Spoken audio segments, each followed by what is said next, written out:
ছত্তিশগড়ে একটা জলাধারের সামনে, মানে যেখানে অনেক জল জমিয়ে রাখা হয়, সেখানে একজন বাবু, তিনি একজন ফুড ইন্সপেক্টর, মোবাইলে সেলফি তুলছিলেন। তুলতে গিয়ে মোবাইলটা তার হাত থেকে ফোঁস করেই জলাধারে পড়ে যায়।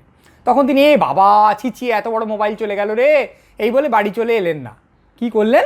ওই জলাধারের দায়িত্বে যিনি বা যারা ছিলেন তাদের সঙ্গে কথা বলে বন্দোবস্ত করলেন পরের 4 দিন ধরে 41 লক্ষ লিটার জল ওখান থেকে বের করে দেওয়া হলো। কেউ কেউ বলছেন 43 লক্ষ লিটার জল ওখান থেকে বের করে দেওয়া হলো, যাতে ওই বাবু মোবাইলটা আবার ফিরে পেতে পারেন। জানাজানি হওয়ার পর বিরাট ঝামেলা হয়েছে, প্রচুর সমালোচনা হচ্ছে স্বাভাবিকভাবেই, যে কী ব্যাপার, ওই জলে কত চাষির কত ক্ষেত সেচ হতে পারত, এই প্রখর গরমে অতখানি জল নষ্ট করা কি সাংঘাতিক খারাপ ব্যাপার হলো? তার চেয়ে বড় কত, ওই জল জনগণের সম্পত্তি, তুমি তোমার মোবাইল পড়ে গেছে বলে বলতে পারো নাকি যে না ওই জলটাকে বের করে দাও?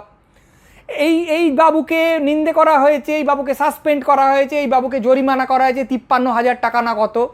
কিন্তু সব কিছুর পর আমাদের মনে হবে যে এই কথাটা একটা লোকের মাথায় আসতে পারে যে আমার মোবাইলটা পড়ে গেছে বলে এই জলটা নষ্ট করা হবে? অন্য মানুষের প্রতি, অন্য মানুষের অধিকারের প্রতি, অন্য মানুষের মঙ্গলের প্রতি কতখানি ঔদাসীন্য, কতখানি নির্বিকারতা থাকলে, যা প্রায় নিষ্ঠুরতা বলা যায়, একটা লোকের মনে হতে পারে যে আমার স্বার্থ সিদ্ধ করার জন্য অন্য লোকের অধিকারকে এইভাবে ব্যাহত করা যায়। সভ্যতা কি, এই প্রশ্ন যদি কেউ করে, তাহলে তাকে অন্তত একটা সভ্যতা প্রধান সূত্র বলা যায় যে আমার ভালোর জন্য আমি যেন অন্য লোকের খারাপ না করি, আমার স্বার্থ সাধন করার জন্য আমি যেন অন্য লোকের অধিকারকে নষ্ট না করে ফেলি, এটাই সভ্যতা।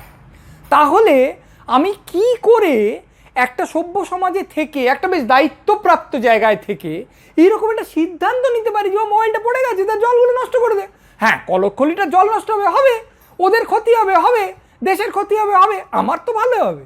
এই কথাটা আমি ভাবতে পারি কি করে, এইটা হচ্ছে প্রশ্ন।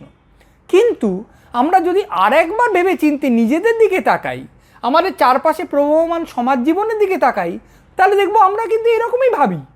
অনেক লোক লাইন দিয়ে আছে, আমি অনেক পরে এলাম, পরে এসে আমার বন্ধু দাঁড়িয়ে আছে, আমি সামনে দাঁড়িয়ে গেলাম, কিংবা গুতাগুতি করে অন্যায় করে আমি সামনেটায় চলে গেলাম। তার মানে কি? তার মানে হচ্ছে যারা আমার আগে এসে লাইন দিয়েছেন তাদের সময়ের মর্যাদা আমি দিলাম না, তারা আগে এসেছেন ফলে আগে পাবেন, এই অধিকারটার মর্যাদা আমি দিলাম না। আমি বললাম আরে আমার সুবিধে করে নেবো, তাহলে তোমার কিছু খারাপ হলে হবে? তা কি করে হয়? আমি উৎসব করছি, তাই আমি গাঁক গাঁক করে গান বাজাবো, কারণ আমার উৎসবটা সঙ্গীতময় হয়ে উঠবে, এই আমার আকাঙ্ক্ষা। তাতে অন্য লোক, অসুস্থ লোক, তার অসুবিধে হচ্ছে, হবে। পরীক্ষা দিচ্ছে, তার অসুবিধে হচ্ছে, হবে। এমনি সাধারণ লোক বসে আছে, কোনো মনোযোগ দিতে পারছে না কোনো কিছুতে, কানের পাশে গাঁক গাঁক করে, হবে। এটা তো আমাদের নিয়ম, এটা আমাদের সমাজের নিয়ম। আমরা বুঝে গেছি যে ও হ্যাঁ ও আজকে গান বাজাচ্ছে, কি করব, আমার কাজটা আজকে হবে না। হ্যাঁ, ও লাইনে ঢুকে গেল, ও বোধহয় মস্তান, বা ও হচ্ছে ওর চেনা, কি করা যাবে, চেপে যাও বাবা। এই যে নির্বিকারতা, এটাকে হয়তো 37 দিয়ে গুণ করলে মোবাইল পড়ে গেলে লক্ষ লিটার জল বার করে দেওয়া হয়, বা 45 দিয়ে গুণ করলে আমরা পাই কদিন আগে দিল্লির রাস্তায় একজন 16 বছরের কিশোরীকে 20 বার ছুরি মেরে খুন করলো একজন যুবক, প্রকাশ্য রাস্তায়। সিসিটিভিতে পুরো জিনিসটা ধরা পড়েছে, সেখানেই খুন বিভৎস, কিন্তু তার চেয়ে হয়তো বিভৎস পথচারীদের মুখ চোখ, তারা যাচ্ছে, তারা দেখে এরম করে মুখটা ফিরিয়ে চলে যাচ্ছে, নির্বিকার। একটা লোক খুন হচ্ছে, থামাতে যাচ্ছে না, চিৎকার করছে না, এই এই এই কি হচ্ছে বলে উঠছে না, একটা লোকও পুলিশে খবর দেয়নি। ওই মৃতদেহ পড়েছিল 25-30 মিনিট, পুলিশ টহল দিতে এসে তাকে পেয়েছে। মেয়েটিকে, যুবকটি 20 বার ছুরি মেরেছে, তারপর পাথর দিয়ে তার মাথাটা থেঁতলে দিয়েছে, সেটা যথেষ্ট হয়নি বলে পাথর দিয়ে আবার একটু পরে এসে মাথাটা থেঁতলে দিয়েছে। সমস্ত লোক দাঁড়িয়ে দাঁড়িয়ে বা চলতে চলতে দেখেছে, কেউ অফিস চলে গেছে, কেউ হয়তো বাড়ি চলে গেছে, কেউ হয়তো মিষ্টি কিনতে যাচ্ছিল গেছে, কিন্তু কেউ একজন থামাতে গেছিল, কেউ থামাতে যায়নি বলাটা ঠিক হবে না, একজন থামাতে গেছিল, কিন্তু যে খুনি সে একবার এরকম ঝটকা মতো দিয়েছে, সে আবার ভয়ে চলে গেছে। একজন দিল্লির নারী কমিশনের সদস্য বলেছেন যে অন্তত যদি 4-5 মিলে চিৎকার করতো হয়তো মেয়েটা বেঁচে যেতে পারতো। বহু বছর আগে কোয়েম্বাটোরের একটা মোড়ে রবিবার সকালে এরকম একটা ঘটনা ঘটেছিল, 4 জন মিলে পাথর দিয়ে থেঁতলে থেঁতলে একটা লোককে মেরেছিল, বাকিরা বাইকে করে গেছিল, বাস থেকে নেমে হেঁটে চলে গেছিল, কেউ কিচ্ছু বলেনি।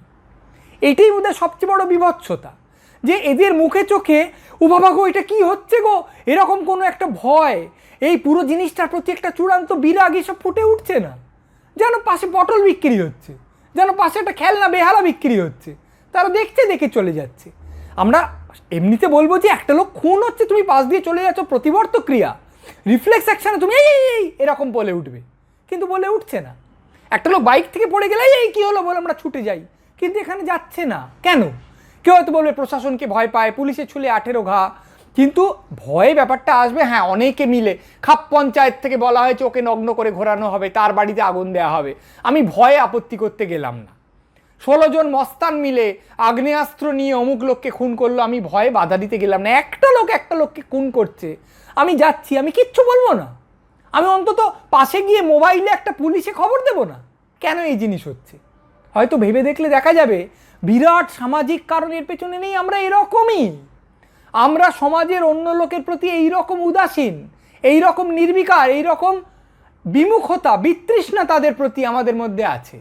আমরা শুধুমাত্র নিজের ব্যাপারটা ছাড়া আর কিচ্ছু ভাবি না। ভাবি যখন টিভিতে খুব বিতর্ক হয়, তখন আমরা উত্তেজিত হয়ে উঠি, এ ঠিক বলেছে, ও ভুল বলেছে, আমাদের অনেক মতামত থাকে। যখন রাজনীতির নেতা নেত্রী এরা অন্যদের প্রতি অত্যন্ত অসচেতন ব্যবহার করেন, যখন তারা এমন সব কাণ্ড করেন যা দেখে আমাদের মনে হয় ছি ছি ছি ছি ছি ছি, কী দায়িত্ব পেয়েছে, অন্য লোকের কথা এগুলো কিচ্ছু ভাবলো না, শুধু নিজের কথাটা ভাবলো, নিজের টাকার কথাটা ভাবলো, এতগুলো লোকের টাকা মেরে দিল, তখন আমরা উত্তেজিত হয়ে উঠি, বাসে ট্রামে গলা ফাটাই, চায়ের দোকানে গলা ফাটাই। কিন্তু তারপর নিজের মোবাইলটা যখন পড়ে যায়, বা কেউ কাউকে ছুরি মারছে দেখলে বাবা কী দরকার, আমি একটা ছুরি খেয়ে যেতে পারি, আবার ডেটলের খরচা হবে মনে হয়, তখন হয়তো আমরা ঠিক সেই ব্যবহার করি।